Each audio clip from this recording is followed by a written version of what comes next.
Welcome to the Future of Wellness, exploring self-transformation and holistic healing to unlock your inner potential. Hosted by Christabel Armston and Keith Parker. Hello and welcome back to the Future of Wellness. Today we're turning the tables and host Keith Parker is stepping into the guest seat to talk about his new book, Radical Reality. As many of you will know, Keith is a teacher, author, and healing practitioner with expertise in the human energy field, contemplative science, and the healing arts.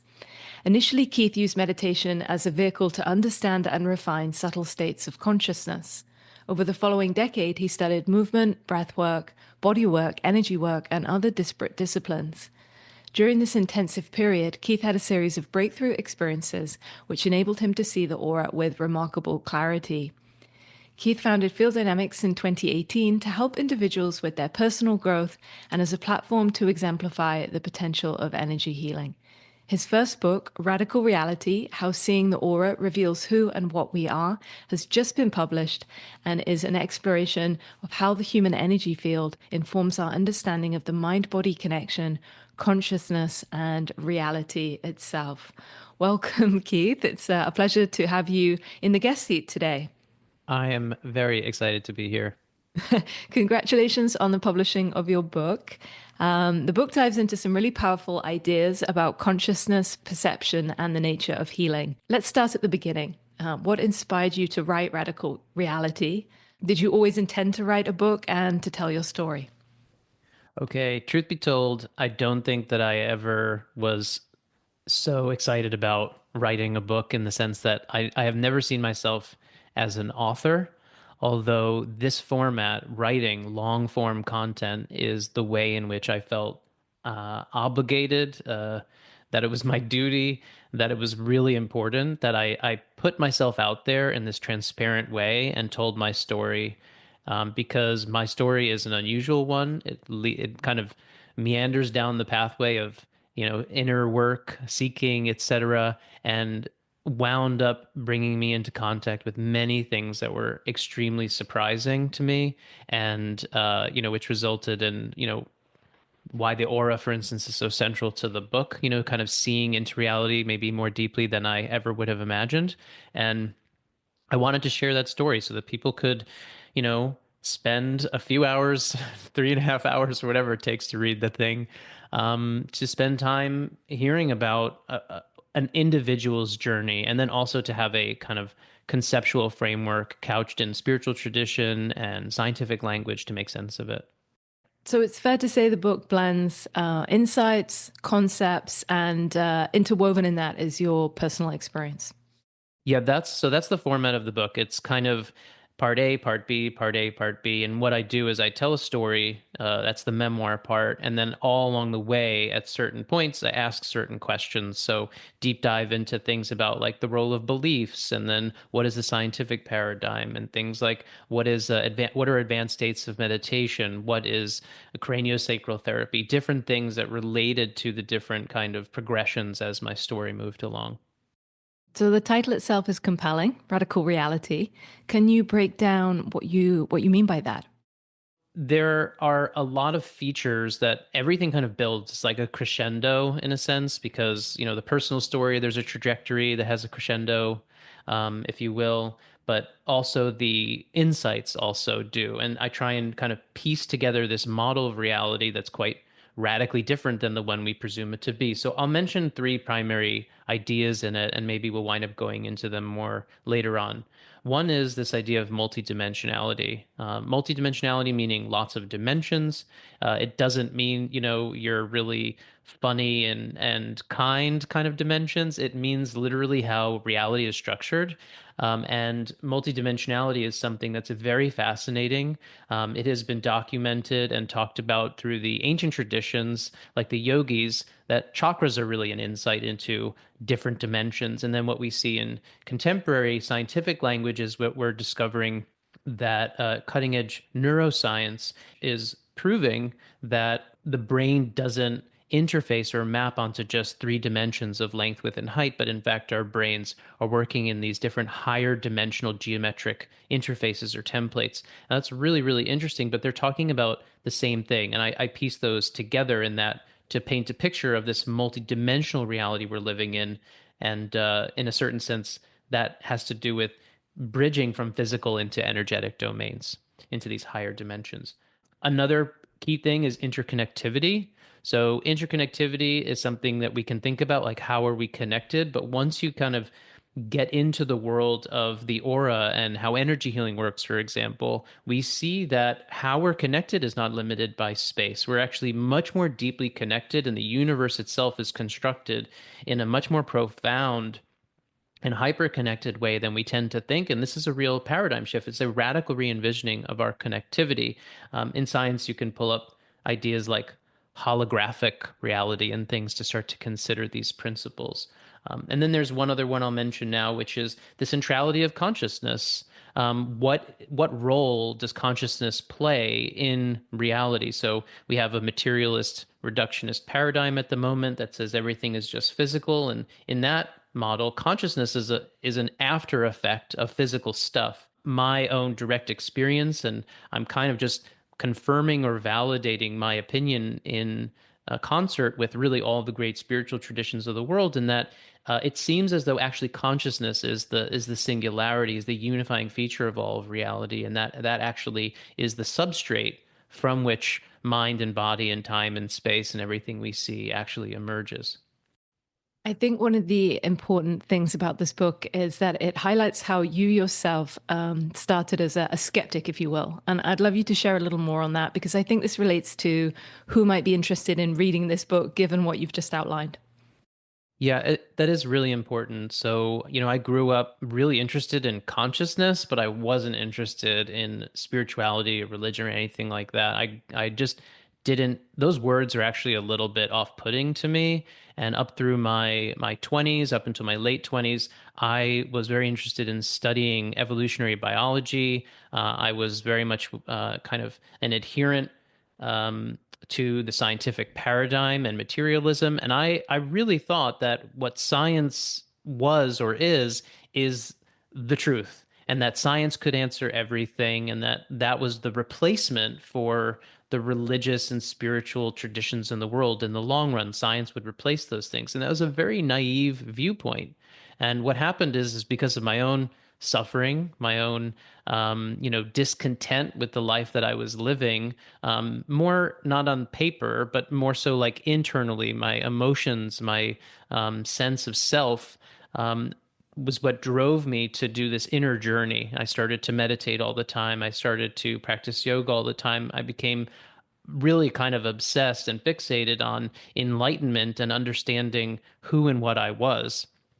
And in doing so, all of these different insights started to come, all these different experiences, which, accrues knowledge, started to show me that reality is really different than I thought it was. Science didn't have a good model of reality. And a big reason that I wrote the book, aside from these things, regarding telling my story and making things transparent, is also that I put a big question mark and posit a big kind of question that we all need to be asking ourselves, which is what is the value of us actually getting an accurate model of what reality is? This is like a concern in a sense I have. I'm not like worried, but we're a civilization, we're a world, and we get kind of pulled by the dominant belief system. And the dominant belief system at the moment says that consciousness is after the body grows consciousness and mind.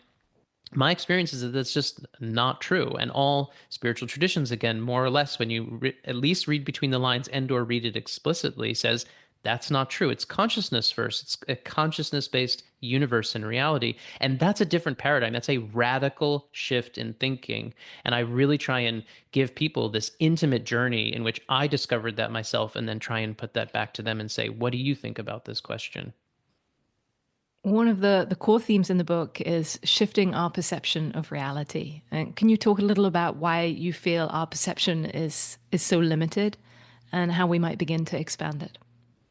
There's a lot of ways of thinking about it. It's interesting because, people ask me so many questions about my my sensing abilities because it's foreign to them, and understandably so. People are kind of intrigued and wonder about it. So there are different ways of talking about it. One way of thinking about it is that the way in which we're set up by default is that there is a kind of projection screen, and there's a bunch of frames that are being put on the screen moment by moment, and yet those frames have a gap in between them. And when we start to actually become still and meditate and start to watch what is happening in each moment, we start to see more nuance, more subtlety, and even potentially start to see those gaps between one frame and the next, and notice how it is that this experience of mind and body are taking place. How is it that we're experiencing ourself? That's one way in which we can start to expand our perception into other interesting and very important domains. Another way of thinking about it is like frequency ranges. A lot of people like this. So, like a dog whistle can be blown by somebody and you won't hear it, but the dog hears it. So, what if it's as simple as all of these different kinds of psychic skills and extrasensory perceptions, and where the aura, for instance, the perception of the aura exists in one way or another, can be described as simply an expanded frequency range perception. So if we kind of go in and we said, well, we have a biological constraint, a way in which we as humans tend to perceive. What if by going in and doing inner work, by doing healing work, by what this word awakening and enlightenment means, is that what we're doing is we're actually expanding into deeper levels of what's going on. And that expansion means literally broadening the frequency range of the perception of what's happening in each and every moment, and that's a really straightforward way of thinking about it. Let's talk for a moment about that vision, that unusual vision that you've referenced. We mentioned there in the bio that you're able to see the aura with remarkable clarity. Let's get a little bit clearer on what that means. What's your experience in terms of your extrasensory perception? Sure. So, and I do give like a stepwise explanation of how all of this revealed itself in the book. So it's important to know there are lots of different experiences and very important kind of transformational passages which yielded what I'm describing. A lot of the time people tend to think of, seeing the aura as this kind of cliched thing where there's a person and then superimposed over them is this blob of like light, and it's multicolored, and maybe they see objects in it or something, but most of the time it's kind of like those like aura imaging like at carnival machines, and it's like a person has blue light and yellow light around them and all this stuff. Now, that is a way of seeing the aura in a certain sense. There is a kind of level of resolution in which the aura can be seen as a kind of a field that has these kind of blobby colors kind of moving around. And that is actually the most common way people see auras. And that's like the level of what we call the astral.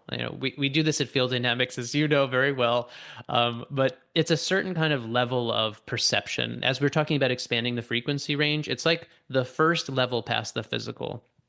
So you can see in that way, and that's what initially happened to me. I had a kind of this breakthrough experience that I go through in the book that has to do with Kundalini, and in doing so, basically in that moment, in that one evening, this transition occurred in which energy was something faintly perceivable to me to something that all of a sudden, oh, I was seeing my aura in like high definition circulating around my body, through my body, etc. So that's a certain level of vision. But in the years after that, I did a lot more inner work, and I kind of cleaned that up, you might say. I did a lot of healing work there, and what started to reveal itself was the next layer past that, like the scaffolding that underlied that. And that has to do more with these higher dimensions in general, has to do with sacred geometry, has to do with what sometimes in many traditions is called like the light body, but it's a different kind of level of perception in which the field is very mathy, dare I say. And what at all times, what I can do is just if I close my eyes, what I'm seeing immediately is a kind of a black backdrop, and then superimposed on that black backdrop is a kind of a dynamic field of energy that has an interplay. So it's moving, it's always flowing, and the organizing feature is geometry, meaning the kind of the connective tissue is geometry when you look at it closely, but then there is a color field that represents or is demarcating the dominant frequency range that is circulating in the field. It's like what is the frequency range that your system is operating on at the moment is what is seen. Now, sometimes it's multi-band, but usually it's one band at a time. And things are moving, things are flowing and changing very rapidly.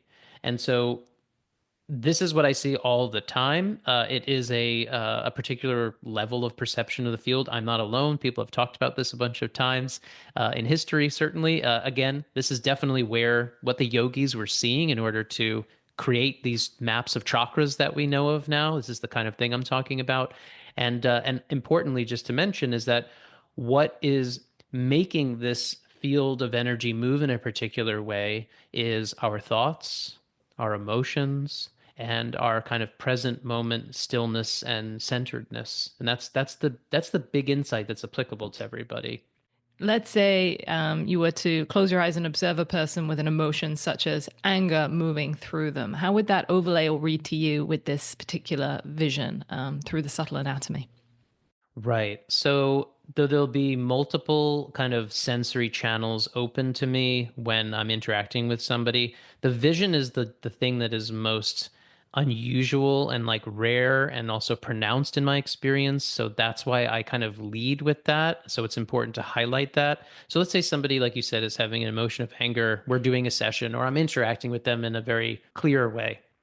If I was looking at that at a field level, what would be happening is there would be an entrainment or an interaction between my field and theirs. And what would be happening is I would get some kind of a readout or a reflection or an interaction from their system to mine, which if I read that, I can actually, in a certain sense, ascertain what is the dynamic between us. And particularly in a facilitator's role, because of the nature of being a space holder, I can very clearly, let's say, read what is happening in their system and I can pick up where is this dominant in their field, like what level of the field. We might say what chakra is this most associated with, but also what kind of content is it associated with. Now that's purely from a visual standpoint, and of course, again, I'm managing to a degree or facilitating the flow of that energy. So anger and all kinds of emotions are a contractive kind of energy. They kind of pull inward. They don't want to flow. Everybody knows this when we're in emotional states, we're kind of contracted. It's like not an open state. So the idea of course, facilitation is to help things that are contracted to open up. So the idea is to help that move, right? And concurrent to the vision, I'm going to be very likely empathically picking up on the anger. So I'm feeling things through my body all the time. I'm seeing the field, and I'm also picking up on the emotional tonality. I'd certainly say that the book is asking people to challenge their assumption about themselves. Can you share a key experience or insight that you detail in the book that might surprise people? The thing that comes to mind is a story that I tell about having a first experience of astral projection. So I was just meditating one evening, about a year and a half into meditating, and I all of a sudden found myself up and behind my body, kind of floating above my body in the back of the room. And when I looked down at my physical body, I was very, very confused. I didn't know what happened. I didn't initiate this thing. It was spontaneous, which I have asked people forever, for years, who has had spontaneous astral projections. And it seems to me that at least around 10% of the population has had this happen. Of course, it's documented in many different places. Um, Nonetheless, what this experience initially showed me was that I wasn't just physical. Now, again, this materialist paradigm of we're just physical, and here I was a year and a half into meditation thinking I definitely was just physical and that, science has all the answers and that the model is correct. That was a very pivotal experience for me directly to show me I wasn't just my physical body, because you couldn't possibly be floating up and behind your physical body and seeing it with something non-physical like that. That's important, right? How was I seeing my body? I didn't have that thing that was floating behind the body wasn't a brain. It wasn't a physical body. It was something else, and it has to do with astral projection and that whole world and community. So, one of the things you're clear about, not only in the book, but very often on this podcast and through our trainings, is that you're very passionate about exploring the intersection of science and spirituality, two worlds that are often, or at least historically, seen as separate. Why do you think this is important to examine at this particular moment in time? So I said this in one way earlier, how I just feel this is so incredibly important that we have an accurate model of what this actually is. What is this reality we're existing in? And I feel as though what's happening is that currently we don't take the sage, is the way I put it in the book. We don't take the sage's perspective seriously. All we do is we tend to say, a scientist is the person in our society who we say gets to figure out the truth and say what's true. And if we went back a couple of thousand years ago, there were no scientists, but there were a lot of sages, and they were the ones who were saying, what is reality? They were literally asking the same question, but they didn't have all of this. They didn't have mathematics and fancy instrumentation and things that are able to kind of test the physical world. So what they did is they looked in the inner world. They led through the lens of their subjective experience and tried to answer the same questions. And they came up with verifiable answers in the sense that one generation did it after another generation and so on and so forth for a long time in many different cultures across time. And then you can do that yourself and validate that yourself. And so my perspective is that we really, really need to level the playing field and invite the sages, invite the meditators, invite those type of characters, give them a seat at the table in terms of how our society is led in terms of this truth-seeking endeavor. How is it that we're discovering what is real, what is not real, what is our true nature? How are we connected? These things, it's really important that we, in a certain sense, validate the insight that can come through our own direct experience. And doing so, of course, we're asking to bridge the big gap, which is really the C word of consciousness.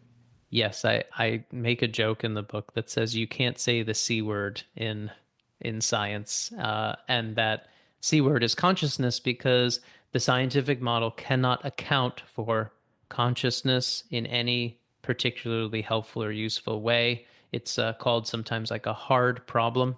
We have, had many very amazing and accomplished scientists on the podcast over the past couple of years, and we always ask them that question: can science answer these questions? And most of them say no. It actually like can't really, within its own search parameters, within its own testing parameters, account for consciousness. It's like an issue. It's internally incongruent, the scientific method for answering the question of consciousness. And yet, this is the most important question we can ask. This is the most important question we can ask. And we just don't have an answer at the moment. And I think that we should be more interested in it. So, Keith, as we're turning the tables today, and this is one of your favorite questions I know to ask of our guests, how would you define consciousness? I start the book off with on the very first page a very short parable that I've heard elsewhere. It's not, I didn't write this. It's very, very short. It's just two young fish are swimming in the water, and an old fish, an elder sage fish, a wise fish, passes them and says, "Hey, how's the water?" And they look at each other and they say, "What's water?" And the idea is very simple. The water is the thing which we're in. We're immersed within that, if you will. Everything about our environment, our life, our existence is predicated upon the water. And that is the analogy for consciousness. So consciousness is the substrate of everything. All things arise from consciousness. Everything we see as body and mind is within consciousness, and everything we see as time and space in this universe is within consciousness. And a useful way of thinking about it as well is what is the infinite versus the finite. And so finite things begin and end. So we know, this universe began at a certain point, then it'll end at a certain point. You know that you were born at a certain point, you're going to die at a certain point. These are finite things. And so in certain ways, consciousness is the infinite aspect of existence, rather than the finite.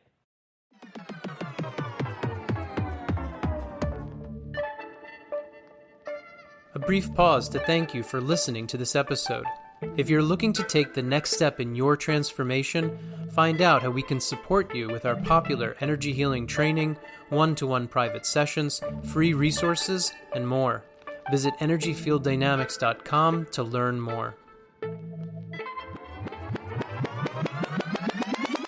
I've been privy to the process of you writing this book over a number of years and some of the triumphs and challenges.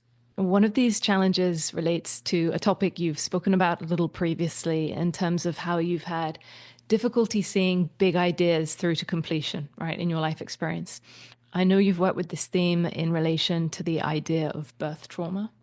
And I think it could be really interesting for our listeners to hear something of this and how our birthing process can intimately relate to our creativity and our capacity to bring or birth things into existence in life. Yeah, that's an interesting question. So there is this whole world of therapeutic community around birth trauma. A lot of people are not familiar with this, like pre and perinatal trauma healing. And that is just what happens when from the moment of conception to birth. So it's, generally speaking, the 9 months of getting conceived through to out of the womb.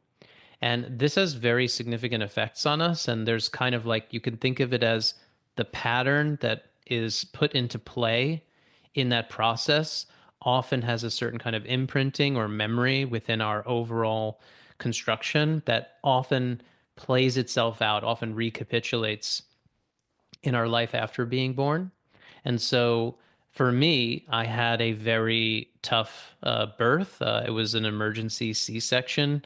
So you can imagine, mom's water breaks and it's time to go out the birth canal. And that's a very challenging passage for everyone when they do that. I don't realize this. So it's quite the dramatic experience. You're in this water environment, and all of a sudden you're making your way down a tunnel towards the light.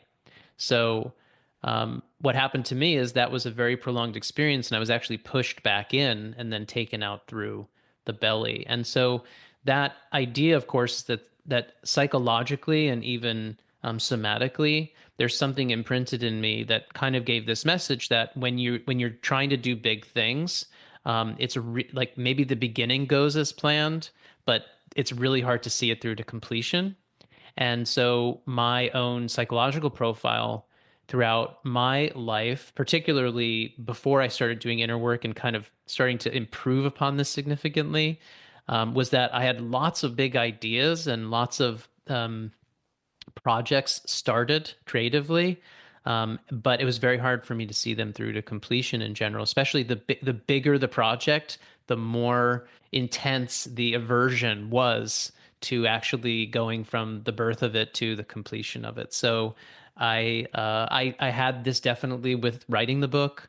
I started it once about 5 years ago, as you well know, and wrote for about a month and a half, and then put it down for a couple of years, and then started from the beginning, and then really was able to get through it in a few months. But I probably we could have had this published a year earlier than now easily had I simply taken steps 2 and 3 right away rather than kind of waiting 6 months and then waiting 6 months. And there is some level of that, me working through this kind of creative manifestation, you could say, process within myself that is a reflection, in some ways at least, a reflection of that birth process you asked about. Yeah, thanks for sharing. I appreciate that that's a challenge there that I've identified. What's been a biggest shift or realization for you writing this book? Well, kind of on the back of what we just discussed, I certainly now feel comfortable knowing that I can write a book and that I actually feel it far less intimidating to get on track with another one. And also, I feel like I challenged myself to find out if I could make something that I would find enjoyable.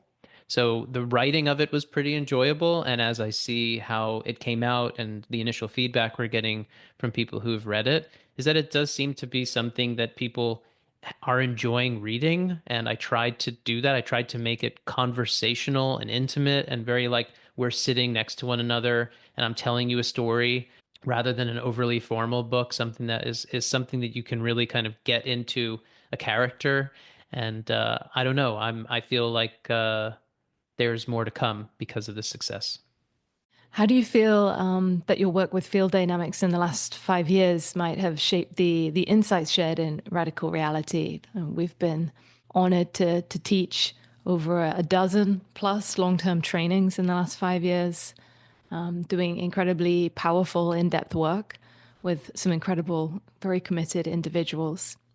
The fact that we have been facilitating for 5 years and doing as much work with as many people has helped incredibly in being able to make this book possible because putting language to these things is very challenging. That was the dilemma that you and I had in particular, amongst others. But one of the primary things we said at the very birth of field dynamics was, how do we communicate this to people? Because we understand the principles, we understand how it works and why it works and that it works well. But how do you then like communicate that to the public? This is one of the main things that's lacking in the public discourse is a clear language, especially a grounded language about how energy healing works, the aura, all these kinds of big principles that we're discussing today. So all of that time over these last 5 years, with all the material that we developed and all the teaching and all the iteration, has really helped to kind of create a language set and a way of explaining challenging or complex concepts that land with people, that make sense to people, and provide a really rational, again, scientifically aligned framework. Is there a particular experience you can share in how the ideas you've explored in radical reality have shown up in this real world setting of energy healing with a client or in your own personal practice? Yeah, so I think what comes to mind is to share actually like a little story from the book and how it reflects into how clients sometimes experience change and or the way in which energy healing has an effect at different levels. So I had this kind of bulge, if you will, in my inguinal area, kind of my left hip down to my left groin, going back many, many years ago. And I had been practicing yoga for many years, and it was always like this strain in that area. And I tried to massage it out. I tried to stretch it out. I tried to do things, and the this little bulge like didn't go anywhere. And it wasn't a hernia. But I was concerned. It was some abnormal tissue thing. So when I got into my energy healing practice, within months, I was able to really notice that when I would find areas of blockage, and by blockage, I mean, emotional tension, physical tension, psychological tension at a subtle level, when I would find those things at an energetic level, they would track into other things. So, for instance, in this particular experience of this bulge in my left hip, which is a physical tissue thing, what I found that was during a session, I kind of found this emotional blockage, right? And as I leaned into that emotional discomfort and noticed where it led me into the bulge in my hip. And in that particular session, in that experience, I worked through that emotion. And by working through, I mean, I felt it. I let it move through my body. I faced it, effectively kind of healing it or bringing much more awareness to it. The next day, the bulge went down. And the day after that, it went almost to zero. It was quite a significant and rapid effect that showed me that blockage in the energy field, and in this case, it was emotion, which is what stood out. That in working through that emotion and like discharging that emotion from my field, what happened is my physical body responded by healing itself very rapidly. And now I'm not suggesting that that's how all healing works, and nor am I saying that all physical issues people have are energetic in nature. I'm not saying that, but what it showed me is this connection between subtle energy, emotion, and how the physical body can take on certain distortion of its own whose root is actually at a psycho-emotional level. I'm interested to hear if you have a favorite passage in the book. There's so many sort of intimate moments, as it were, in terms of your own journey over the years of your seeking. Yeah, I'd love to hear that if there's something that stands out to you and why you'd choose that. Okay, I'm not going to take the low-hanging fruit and talk about the Kundalini experience. So I'm going to, if people want to hear about that, which is the most kind of explosive and transformative one, then read the book. But I'll mention this other thing. I've talked about Kundalini too many times. Um, I had this experience where I went to a retreat center in Sri Lanka, and it was this very pivotal period of time. It was really incredible. It was about 2.5 years into meditating and doing asana for 6 8 hours a day for 3 years. I had sustained it, 2.5 3 years. I had sustained that, so it really was building up, and all of these things were happening where the kind of the deeper places I was getting in meditation were kind of spontaneously showing up in just waking state all the time. And it was really surprising to me. What that did is it created like all this kind of joy in me. I had like an immense amount of joy for quite a sustained period. And I went to this retreat to do a long-term silent meditation. I was like, I'm going to do 3 or 4 weeks. I'm going to do the longest time I've ever done before. It wasn't a set amount of time. You just show up at the center and then you can leave when you want to leave. And it was this famous one at the top of a mountain in Sri Lanka. And I showed up and we started to, get into the daily routine, wake up early in the morning, what have you. And I immediately realized that meditation, like sitting quiet all day, was just completely the opposite of the mode that I was in at the moment. And so what I did is I decided on my own accord to be rather active for about a week. So I woke up early, and instead of going to the meditation hall, which was optional, they wanted you to meditate in your room, I maintained like a 4 hour yoga practice in my room in the morning. And then instead of sitting in the meditation hall all afternoon, I went to their amazing library and I discovered for the first time Osho's teachings. And I had never actually read any Osho, but for anybody who's ever been a backpacker in India, when you go into bookshops, there'll literally be 3 4 shelves within a bookstore that all say Osho on it. And you're like, who's this guy? I've heard of him. I never read anything Osho before, despite having spent almost 6 months already in India over a couple of trips. So I'm going through this library, this ancient, meditation center library that had such an incredible array of books. And I see this commentary on the Yoga Sutras of Patanjali. And that's like the kind of the Bible of yoga, as you might call it. And I said, okay, let me read that. And it was by somebody named Sri Bhagwan Rajneesh. And I didn't know who that was. And I started reading it and I was amazed at how good it was. And I saw the picture and I said, that is a familiar face. And the next day or a couple days later, whatever it was, I went back to the library and I said, maybe I can get another book by this author. And when I went to the bookshelf, lo and behold, it was actually Osho. There were other books called, like, with his newer name because he changed his name to Osho later on in his teaching career. And I realized that I had discovered the teachings of Osho. And I loved Osho at this time because he's very much this mode of what I'm describing, which is be joyous, participate in the world, and be ecstatic, find your bliss, move, laugh, smile, humor. And what I did is I devoured about 4 Osho books. I must have read 6,000 pages of Osho in about a week, and it was an amazing, amazing experience. And then I left the retreat. I left the retreat early, only about a week in, and went on to go and teach some yoga to people in Sri Lanka. That's all in the book.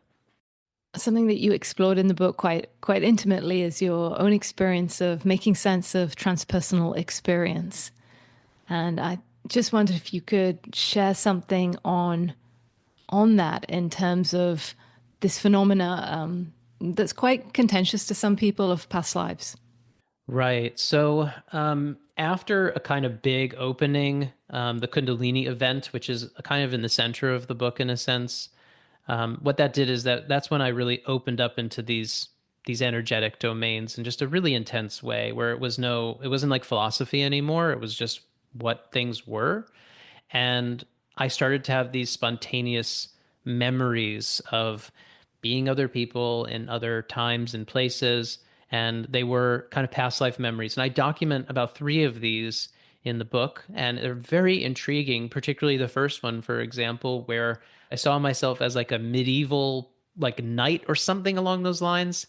And I was being kind of tortured. And I was actually decapitated and all this stuff. And but when I came out of the kind of the memory, which happened spontaneously in a meditation, this was not something I was trying to remember.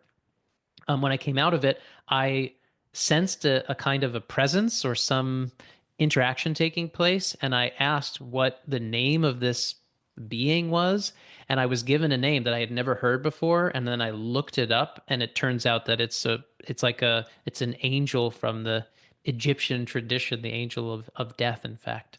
And it's very, very bizarre experience that has lots of other pieces to it. Point is this: there's something very accurate and real taking place in these kinds of memories. And when it happened to me, I was not only stunned, but I was very confused. How is it that reality is constructed such that this is possible, right? So, what I did is I wound up studying a lot of different schools of thought and even went and did some training as well in regression therapy to understand these things more. And the simple way to think about it is this: transpersonal memory is very real, right? Meaning memory that's beyond your personhood and outside really of an ancestral genetic lineage. And it's been documented forever in different traditions. It's also been documented in contemporary times, tens of thousands of case studies by lots of doctors, psychiatrists, and psychologists in particular. And when you work in these domains with people, you usually get very fantastic therapeutic effects. So people say, okay, past lives aren't real, blah, blah, blah. But actually, no, the phenomenology is 100% real. There's no denying that. So then you have to make sense of it, like what to do with that. Well, you don't have to believe in past lives, right? So one version is it's true. There are past lives in which you're born in one life, you die, and then you get reborn. Like maybe this life is a continuation of others. That's a version. Reincarnation, transmigration, the journey of the soul, that kind of thing. That's so it's classically couched, right? That's a version. Another one is something interesting that's also literal but different. It's something more like the idea of the collective unconscious. So maybe all of the memory of humanity is stored, right, non-physically, and that at any given time you can tap into any memory of any person that's ever lived on this planet, right? An unconscious collective memory. Jung called the collective unconscious. He wasn't referring to it in this way, but it's a good term to use as reference. So that's also literal. Another version is that it's just dream or allegory. It's like metaphor, like you see yourself as a different person because the psyche can't resolve or move through some kind of thing it's trying to do without the substitution of the personality self for somebody else. Like that's a version.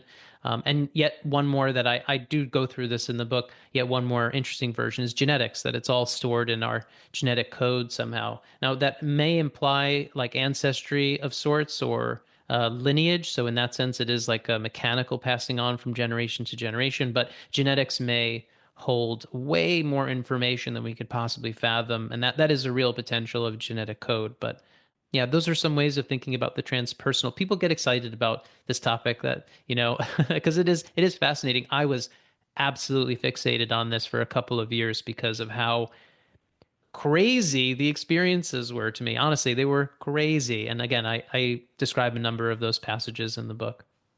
Speaking of transformation or deep impressions, what is it that in writing this book you hope that readers will walk away with after reading and experiencing your narrative and these insights alongside you? Well, I definitely want to inspire people to take that inner journey. Having that inner exploration is really half of life in a way, just, as a beginning point. At minimum, you have the external and the internal world, and very few of us, and honestly, very few of us really spend a lot of time in the internal world, really reflecting. This is what people who are doing a lot of inner work are doing, certainly what meditation it gives you a lot of insight about, but all different ways in which you can navigate your inner landscape. The world looks big out there, and it is reasonably large, but your inner world is at least as big, if not considerably bigger. You could say it's infinite to go inward. And so I hope to inspire people to take that journey if they're compelled at all themselves. And I also am hoping to provide a map to the interested, the curious, the skeptical out there to say, what is reality? How might I consider it? How do we find out the truth? And my story with all these different scientific and spiritual frameworks that kind of build that map over time gives a person one way of thinking about it that may help them to open up to other ways of thinking about things or how things are. I'm not hoping to come to conclusions in the book. I'm hoping to have questions opened up. That's more, inquiry is more important to me than conclusion.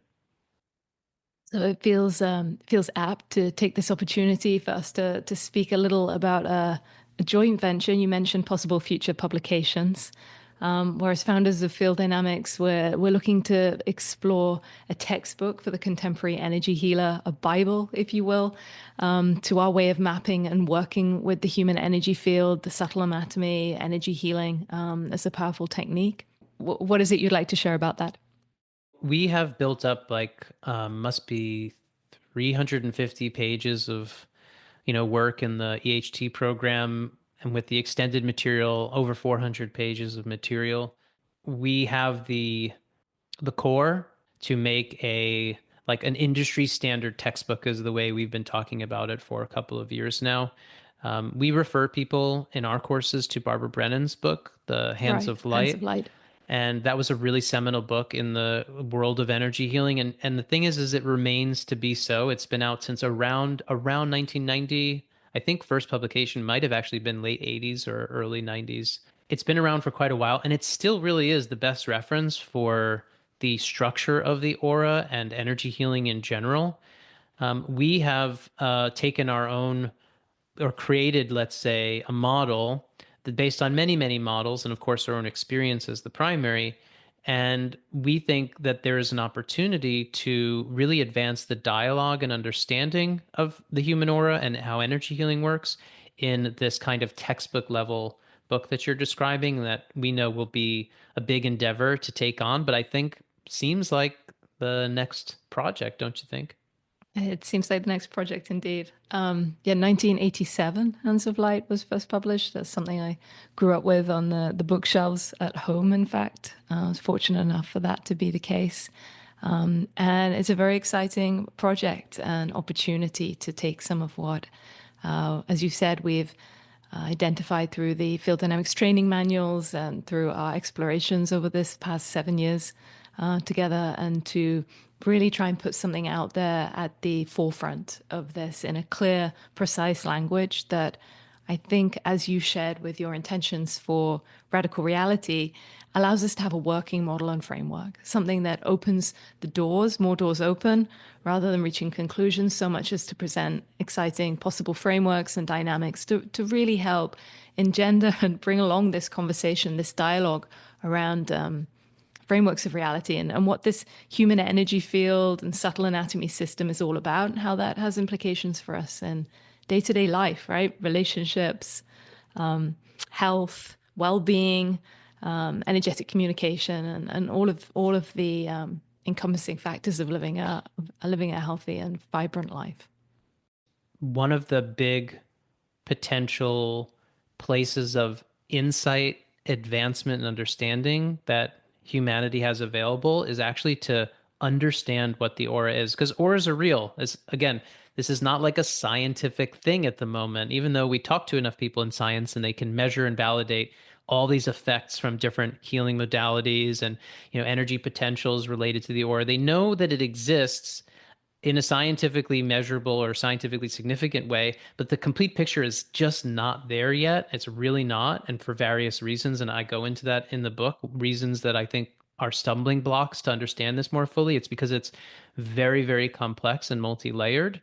But if we were to be able to understand this more and to utilize its potential to be able to like work with it more, even manipulate it, if that doesn't sound like a weird word, then we might be talking about a major advancement in human health, relationships, and just again understanding that our framework of reality would be significantly upgraded and more accurate. Right. I think that's fair to say that for us that is the future of wellness as we see it.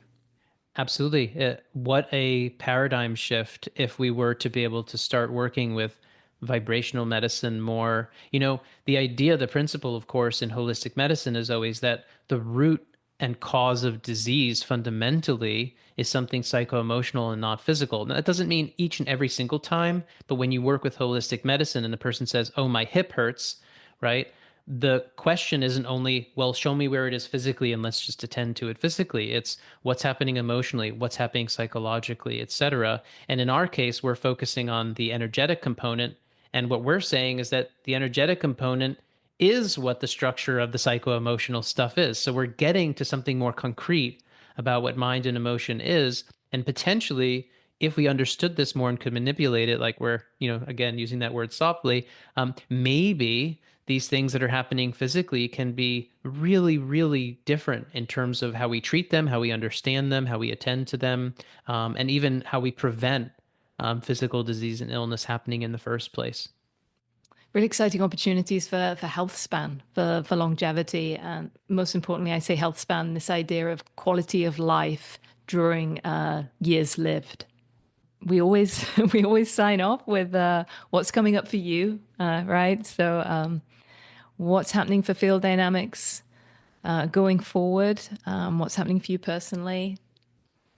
Well, I want to get on with this book that we're talking about. I think we're getting close to revving the engines on the foray into the big textbook. That will be a long project, but that's a big thing to get going.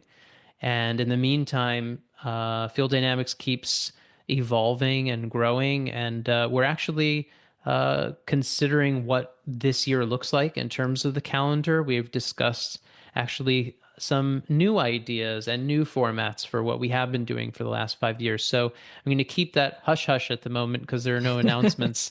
There are no announcements yet to be made, but we know that there is a sea change coming to some degree in terms of what the calendar year may look like. Right. Yeah, it does feel like a moment, the publishing of this book, which is a fantastic achievement. And my congratulations again, Keith. But also, we've completed 5 years of powerful online work with an incredible community. We've had the fortunate opportunity to conduct 2 in-person retreats, which has been incredibly dynamic work to have that hands-on component added to what we do. So watch this space for seeing how things unfold as 2025 progresses, but exciting times. Keith, it's been a lot of fun turning the tables today. Where can people find a copy of Radical Reality and how can they stay connected with you? Well, you can listen to the podcast that I'm co-host of called The Future of Wellness.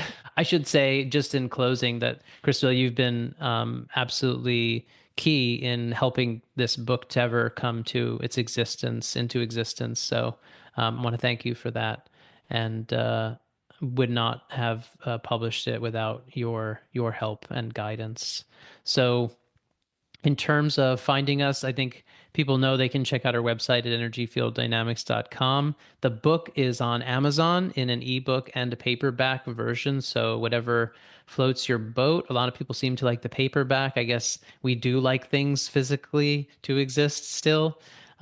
So yeah, go jump onto Amazon. We'll put a link in the show notes about that, I'm sure. And yeah, give us feedback too. If there's anything anybody out there reads the book and they want to share their thoughts via a review and or writing us directly, feel free to. This is an exciting time putting out a project like this. Yeah, thanks, Keith. I'd love to put a shout out actually to ask people to please review the book. Please do leave your ratings on Amazon. It makes a huge difference to audience reach. And the same goes for this podcast, in fact, The Future of Wellness, to have the podcast go out in front of more and more people, to have them discover this content that we put a lot of time and effort into producing. The best way you can help and support us is to please leave a review on your favorite listening platform. Only takes a few seconds and makes a big difference for us. So thanks, Keith, once again for your time today, and look forward to connecting next time. We'll be seeing who our guest is, and you'll be back in the co-host seat. I'm looking forward to getting back on the other side of the table. Thanks for your time today. Thank you. Thanks, everyone.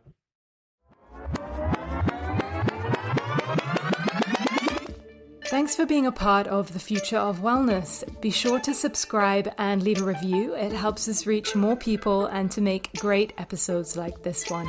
Learn more about field dynamics and why we think the future of wellness matters.